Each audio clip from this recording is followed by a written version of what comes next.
Сегодня у нас маршрут на одну из вершин Южного Урала. Это гора Ялангас, недалеко от города Белорецк.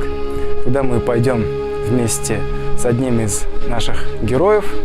Он заядлый турист, походник, пиарщик, зожевец, хороший парень. И посмотрим, как сегодня получится.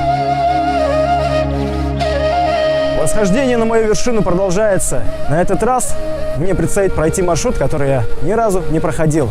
А моим спутником и героем выпуска будет Раис Габитов.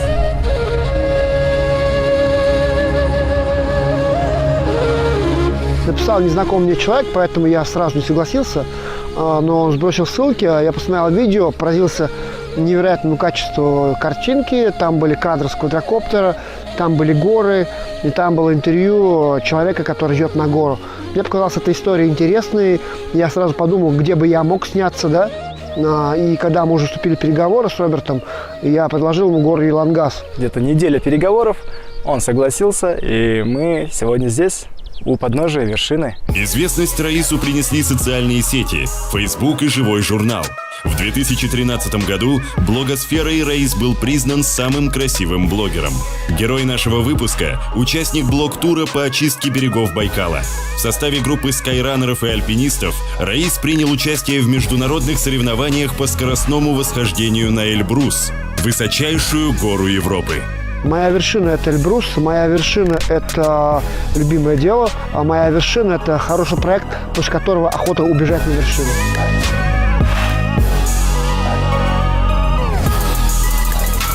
Я в позднем возрасте начал бегать по горам, и это была первая гора, 10 лет назад я на нее забрался.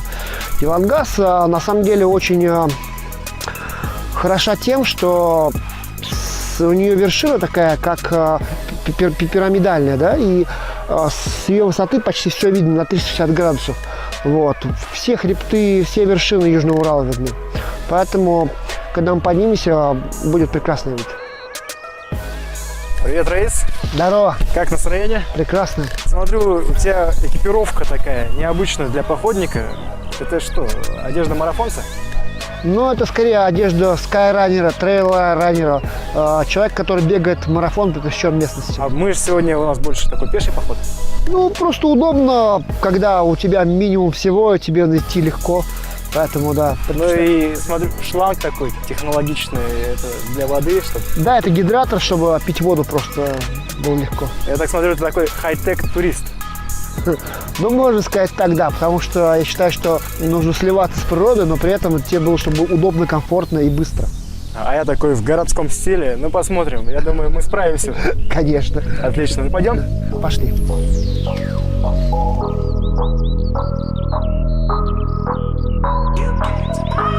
У нас сегодня будут какие-то на пути встречаться животные, может, или...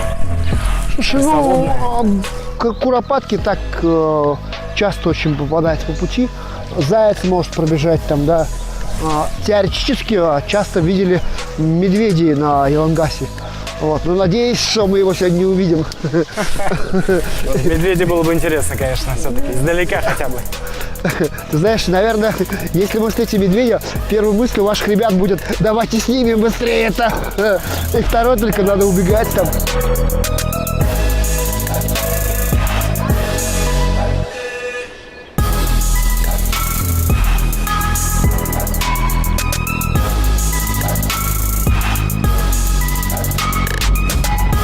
Эта тропа до вершины будет идти? Да, мы как раз идем по участку Большой Южноуральской тропы. Вот посмотри сюда. Видишь, маркировка, да? Маркировка, причем сделана с двух сторон, да, потому что тропа должна быть читаема в обоих направлениях. Хоть ты идешь снизу вверх, хоть ты идешь в другую сторону, да. А здесь с помощью такой маркировки будет промаркирована вся тропа. Соответственно, цвет зеленый – это значит простая достаточно тропа, синий посложнее и красный, такой самый высокий уровень.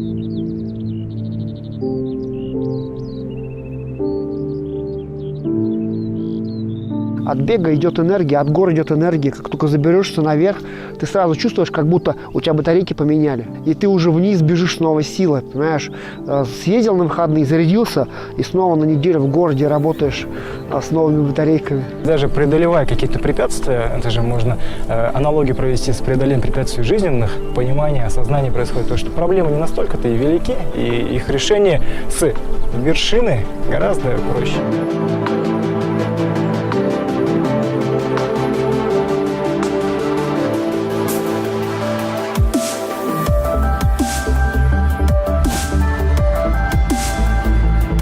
Легкоходство, получается, это туризм облегченный, все сильнее и сильнее облегченный. Первый раз, когда я поднимался на эту гору, это был двухдневный туристический поход. Да. Сейчас я могу сюда сбежать за 2 часа. Но мы тогда шли с рюкзаками, мы несли палатку, мы несли тушенку, мы несли сейф, но об этом я позже скажу тебе. Смотри, воды осталось мало, я думаю, нужно набрать ее. Слушай, есть родничок, пойдем заполним. Давай заполним.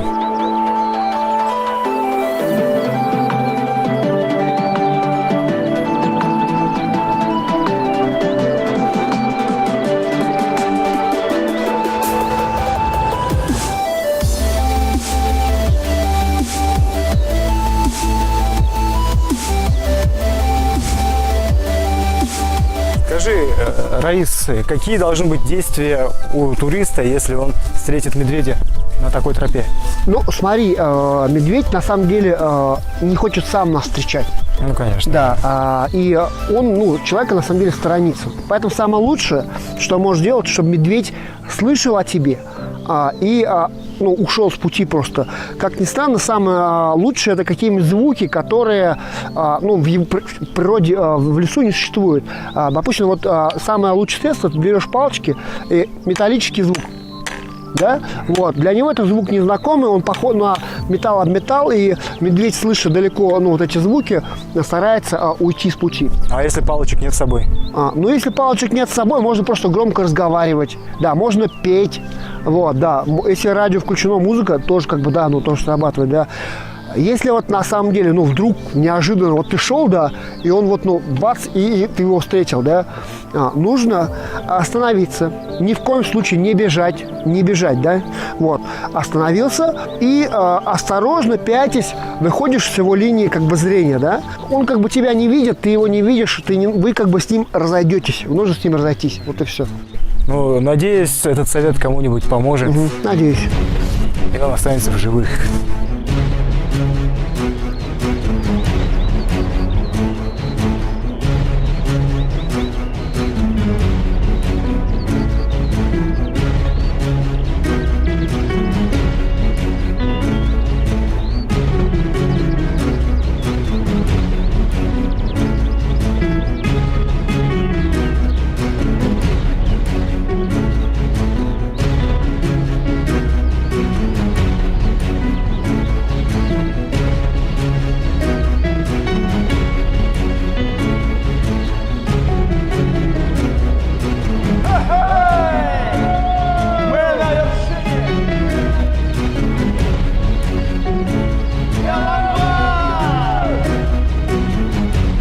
Раис, скажи, почему мы выбрали именно эту вершину для подъема и именно гору Ялангас? Получилось так, что мне нужно было сделать тимбилдинг для одной крупной компании, для федеральной, для ее топ-менеджеров. И они хотели сделать ее на вершине горы.